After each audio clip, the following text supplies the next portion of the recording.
পিছনের গাড়ির ড্রাইভারে ফাড়াফাড়ি করছে, এর খুব মারছে। আয়সা বলছে কি আছে বার করো। আমরা বলছি নেন আমাদের কি আছে। আমাদের হলো 450 আর পার্টির থেকে আসিল 10,000 টাকা না 12,000 সব থাবে নিয়ে গেছে। আমার নাম মোহাম্মদ নাসির। আমি 88 থেকে লাইনে 88 থেকে 2026 চলতে আছে। বললা প্রথম থেকে আয়সা হেলপারি করছি, হেলপারি করিয়া ড্রাইভার হয়েছি। তারপরে এখন গাড়ির মাহাজন হয়েছি। বিপদ বহুতই রাস্তাঘাটে হয়েছে। যেদিকে আমরা টিপ পাই, ময়মনসিংহ, জামালপুর, শেরপুর, এদিকে বরিশাল, এদিকে নাটোর, রাজশাহী, দিনাজপুর, চিটাগাং, এই ফার্নিচার, তারপরে ডেড বডি, আবার ওই যে আপনার সিমিট, বিভিন্ন মাল। তখন রাত্রে 2:30 নোয়াখালী চাটকিল যাওয়া ছিলাম ফার্নিচার নিয়ে। পাঠিয়েছিল দুইজন, আমরা হেলপার ড্রাইভার।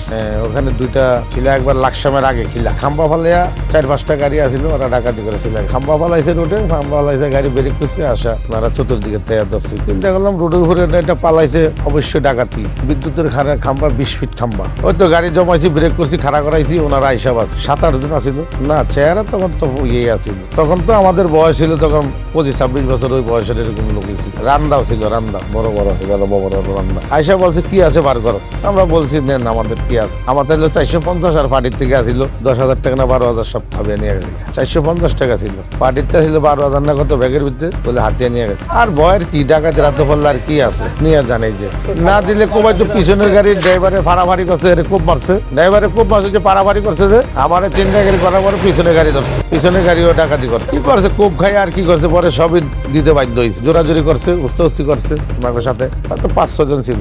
আবার ফরিদপুর মাওয়া ফেরির থেকে উঠার পরে আবার এখানে ডাকাতে ধরছে। আমার গাড়িতে লাশ, আমার ছাড়িয়ে দিচ্ছে। আমার কিছু পিছিয়ে শেয়ার কোথা ছিল, একবার করছে ডাকাতি।